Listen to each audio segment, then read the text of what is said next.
Hey guys! So tonight I'm going to be teaching you how to make vegetarian papas rellenas.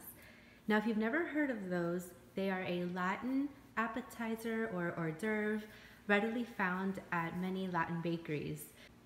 They are pretty much just a ball of mashed potatoes stuffed with a beef filling, and then they are coated in breadcrumbs and fried. If you've never seen them or eaten them before, that might sound a little weird, but I promise they are delicious. So yesterday I shared with you guys how to make vegetarian beef empanadas. So I had so much leftover filling that I decided to use up the rest of the filling today. So for the recipe for the beef filling, you can go to my previous video and check it out, and it has all the steps on how to make it.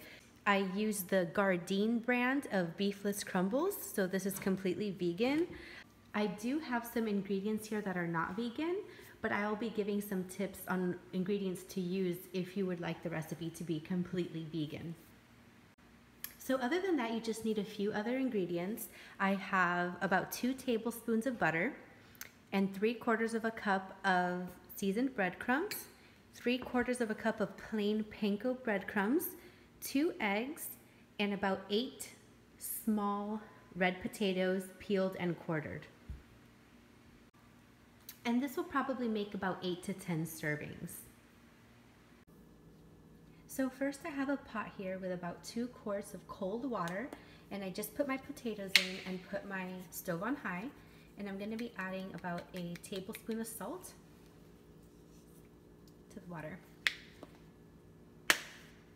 I will let these come to a rolling boil and boil for about 8 to 10 minutes. Since these are cut pretty small, I'll be checking them in between. These have now been cooking for about 10 minutes after it came to a rolling boil. And you don't want them too mushy, you just want to be able to easily put a fork through them, but not until they fall apart. So these are ready.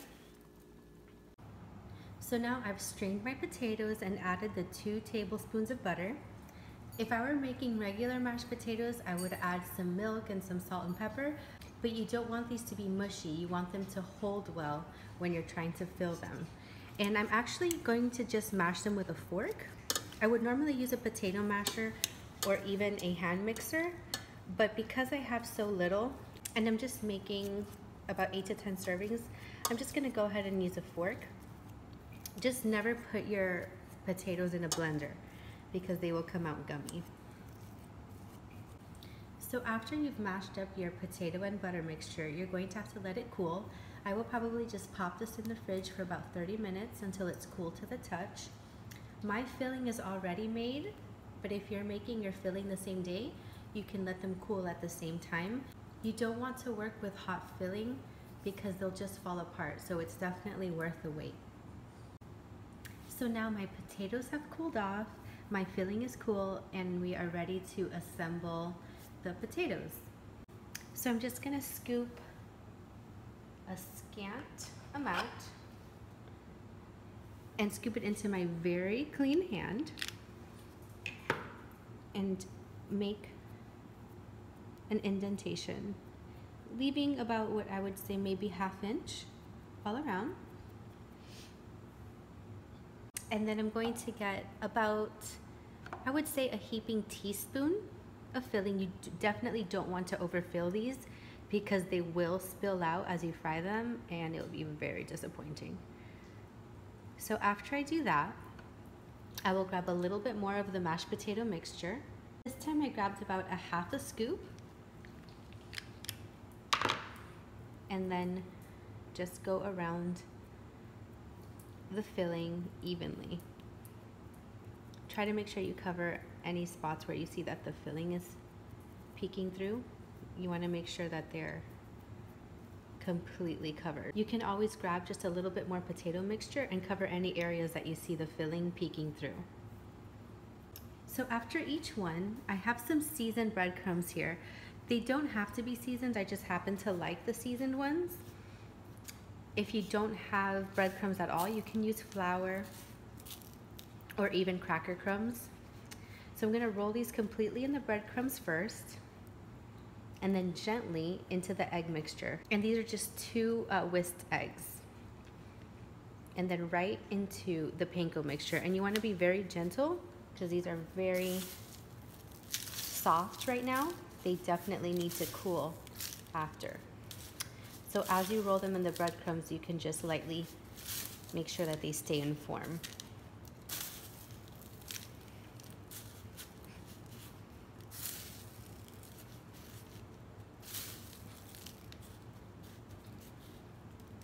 So we have our very first one, and back here I have just a parchment lined baking sheet, and this is just so I can sit them while I assemble the rest. So now I'm a little bit more than halfway done assembling these, but it's time to let these start chilling, because if you leave them out for too long, they'll start to soften too much and you risk them falling apart. Now, as desperate as I am to cook these, right away, it is essential that you let them cool off completely. I'm actually going to leave these in my fridge overnight and then fry them up tomorrow, because if you put them in the fryer when they are in this state, they will completely fall apart and it will be extremely frustrating. So for now, I'm just gonna put on this lid and let these chill while I assemble the rest. Hi guys, so it's the next day and my papas rellenas have cooled off completely. They are very chilled. And I took out just 6 because, as you know, we have to keep them very cold right up until we cook them. I have a cast iron skillet here with about 1 inch of vegetable oil. Of course, if you have a deep fryer or you want to submerge them completely, that's fine, but I don't find it any trouble to just turn them over as needed. So my oil is about 375 degrees. I just know this by experience, but if you have a candy thermometer, you can always make sure and check. Sometimes I'll just take a little bit of the breading and throw it in, and if you see it sizzle, just like that, you know that it's ready. You definitely don't want the oil to be too cold, because you don't want your potatoes to absorb the oil. You just want them to crisp on the outside. So now I'm ready to pop in. I'm going to do 3 at a time. And we're just gonna keep turning them until they are cooked on all sides.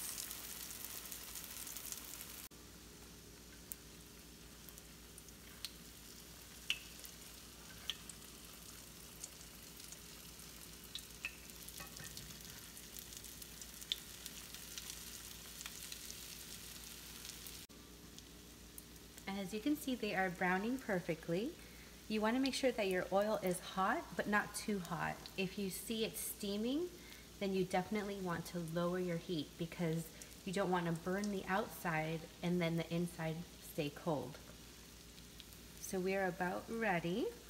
Just a few more minutes on the bottom. So now that they're all done, I am just draining them on a plate lined with paper towel.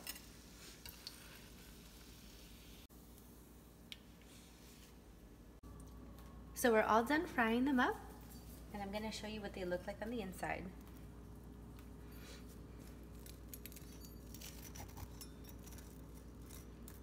Oh, they're super crispy and super soft in the middle.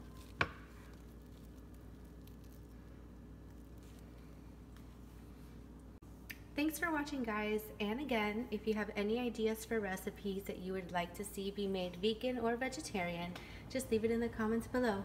Bye!